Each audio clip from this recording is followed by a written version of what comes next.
What's up, YouTube? And for you, we're going to be doing Market Watch a little bit different.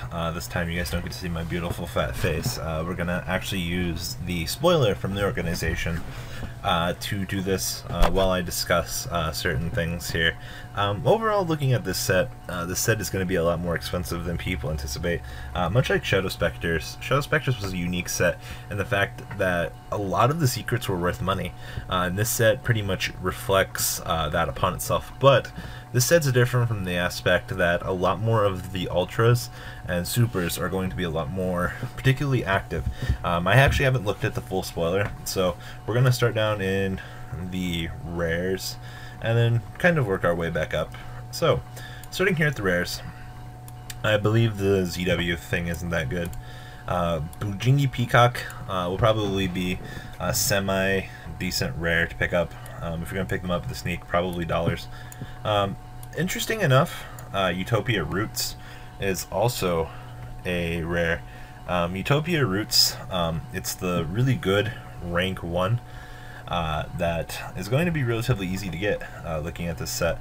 Also, the new Chaos numbers are going to be rare as well.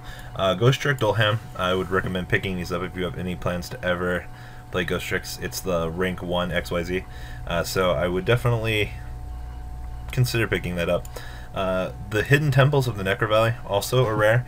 Kind of surprised that they did this on low rarity, but you know, it being what it is, probably $1 or so at the sneak. And then Gryptkeeper's Heretic also should be decently priced at $1. Super rares. Sylvan Bladefinder. This is actually the first sneak peek card in a very long time that is actually worth something. And I'm definitely looking forward to picking it up. So do keep that in mind. If you pull a sneak peek card this time, no complaints. You're perfectly fine. It is worth something to the deck, which is kind of nice. Sylvan Flower Knight, I assume it's a Sylvan. It's going to be worth something. I really don't know what I want to say about the Sylvan stuff. Yes, we do know they are getting their own charity in the next set, which I mean is cool and all, but looking at like how the deck is going to be structured for rarity, I can't help but feel that somehow the deck is going to be worth something, and it's kind of hard to want to put a price on the Sylvan stuff. I would say probably Blade Fenders at 3 apiece. I actually don't know which one Flower Knight is. I'll look into that later. I would say a good chunk of the Sylvan stuff is going to be decently expensive.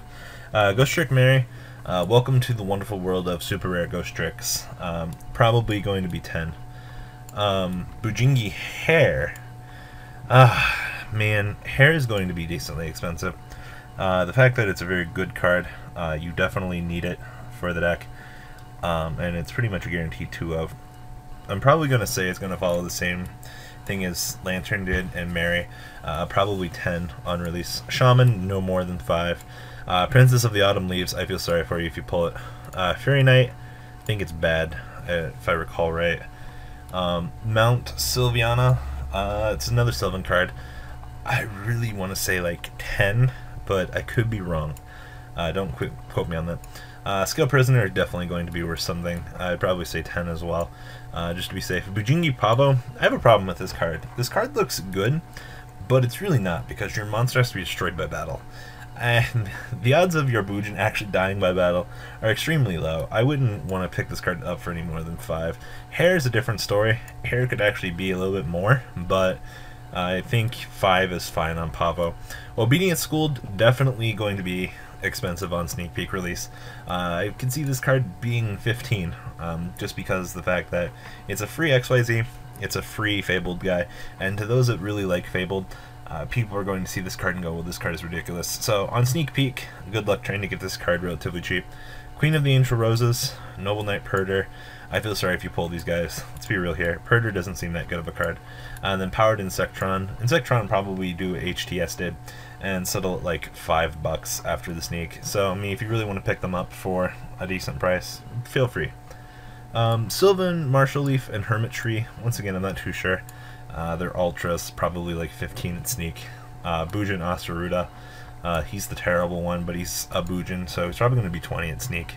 It's kind of disappointing to say that. I wouldn't want to give more than like 15 for an Asaruda, but you know, I don't even really see why I would want to play Asaruda when I can just play triple Mikazuchi, triple Yamato, and achieve the same result, you know? As for the Gravekeeper guys, honestly, with Tomb being a secret, I wouldn't want to find myself really giving up a lot for these. So, do keep that in mind. Trevor, I think Oracle's level 10. I wouldn't give more than $1 for Oracle ever, because you're not going to play it. I don't remember which one. Oh, Nobleman is the Disciple. Disciple probably like 10 to 15, obviously. Bujinte Tsukiyomi, probably going to be 15 and 20 at Sneak. I'm going to be realistic with you on that. The card's not really that good. Well, it is good, but it's not that good. So, you know, that's just that. So, this card should settle down to like 5 to 6 after Sneak, just like, you know, Susano and the others did. Alright, I'm dreading this. Number 101. This card shouldn't be more than 20 to 25 after Sneak, just because of its versatility. At Sneak, it's probably going to be 30, and I'm going to leave it at that.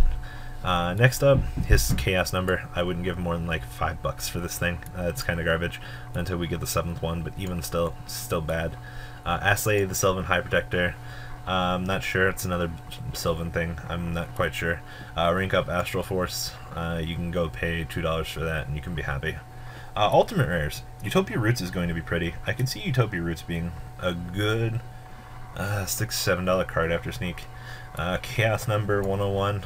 Like $5, and then the good Shark Knight probably going to be, I want to say, like 30 at Sneak, following suit with the other guy, and probably drop down to like 25 afterwards. Bujinte Tsukiyomi, same thing, like $5-6. Astral Force is nothing in my opinion. I feel sorry for you if you pulled the Ghost Rare, because you got a $4 crappy Ghost Rare. This should have been 101, to be honest with you. As for secrets, oh boy. Well, we'll start here with Rainbow Karibo. Rainbow Karibo is only good in the level 1 deck, from what I've seen. I don't see this card being usable in anything outside of that, because what it does in the level 1 High Monster Beat deck is really good, but I don't think this card should be more than $15 ever. It's good for what it is, yes, but I wouldn't give $15 or more than 15 for it. Once again, if you pull Mobius the Mega Monarch, I'm sorry for your loss. Extinction Knight. Alright, let's be real here. Dracosac was $180 after Sneak. It was a $100 pre-order during Sneak. This card is arguably as good, if not better, than Dracosac.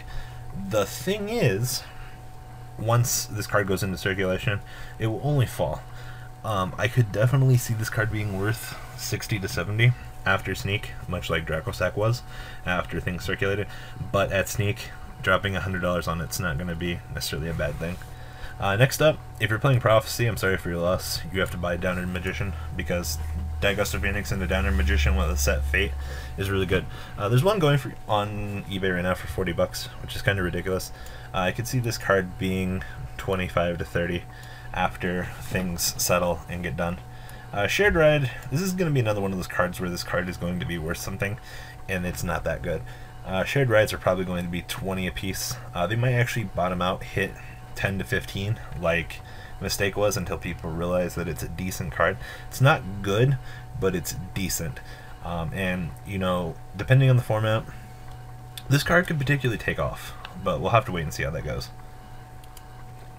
Next up, the Imperial Tombs. Alright. This card is pre-selling for $50 on Ideal. This card is nowhere near it. It's a good card, yes, but the deck is still going to be tier 2. I was talking to my friend that avidly plays Gravekeepers as much as I play Gadgets, and we were having a discussion about this. 20 a piece on Tombs, I'm comfortable with, just because it's $60, it's a playset of secrets, I get it out of the way. I'm not going to give more than 15, or more than 15 to 20 on them.